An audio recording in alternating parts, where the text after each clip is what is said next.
เออสวัสดีพี่น้องวันนี้เฮากับนุ่นคำมา ไปกวางแฮเนี่ยไปกวางแฮจับปลาอยู่อยู่นาหอยโอ้มันหลากหลายอ่ะนี่ไปตรงนี้เออ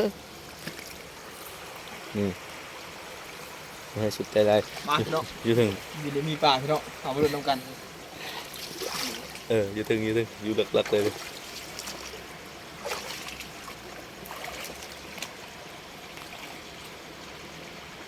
ไม่แหละกวางเลย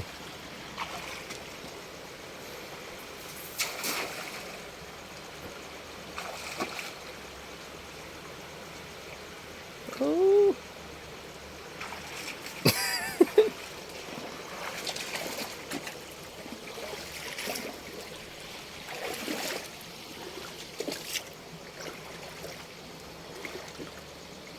มันขึ้นอยู่ถึงเหรอวะจัก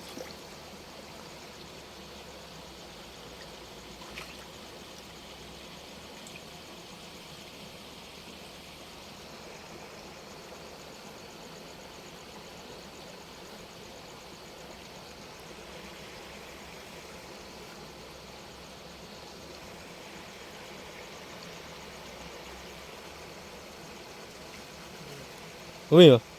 มันขึ้นอยู่ถึงแล้วนี่ได้ยินไปเสียงไปแหงลาย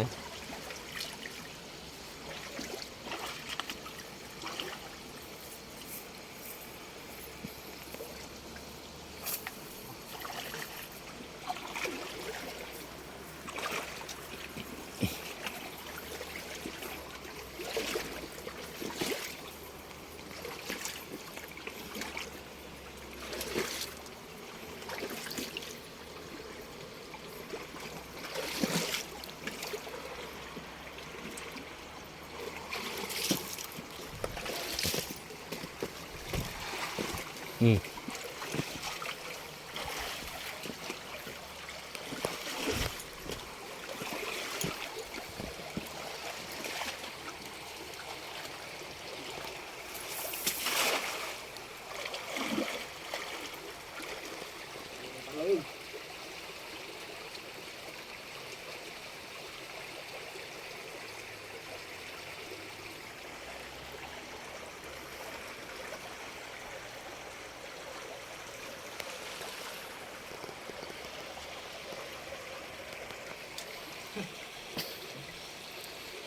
มีวะ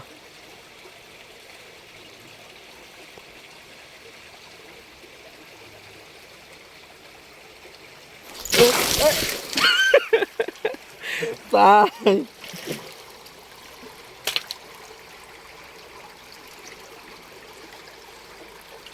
วิญญาณมีคำเลย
บ่มีนะ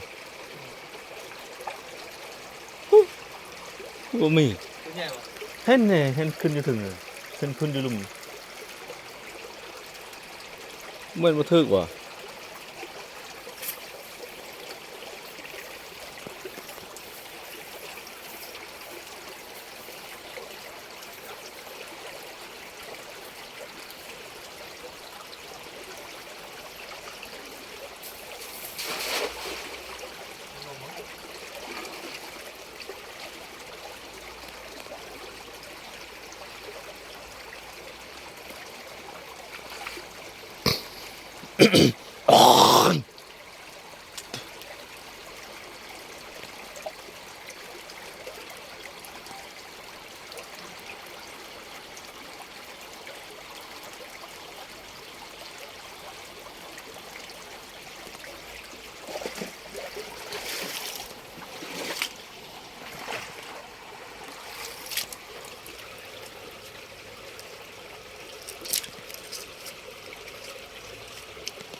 ซาเฟียหินซาเฟียได้ป่ะถึงโต ได้แล้วหมึกทุกคน มันได้กินเหล้าแล้ว ไปยังไง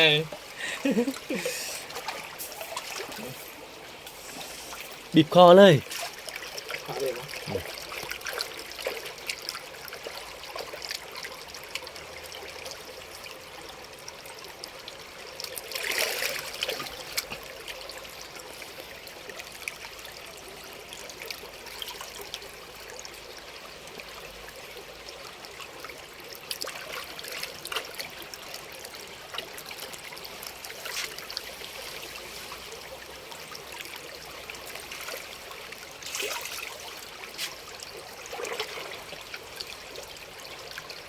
แต่วันอื่นหรือเปล่า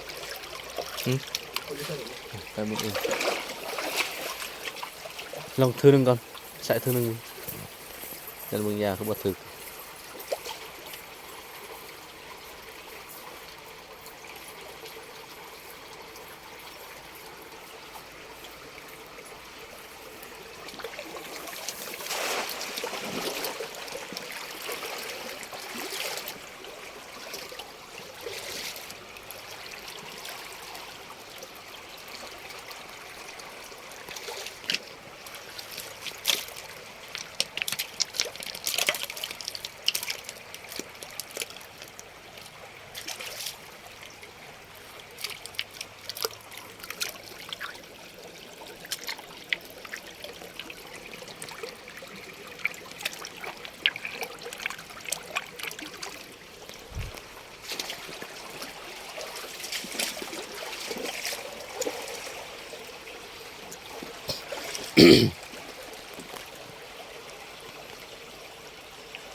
บ่มีนะ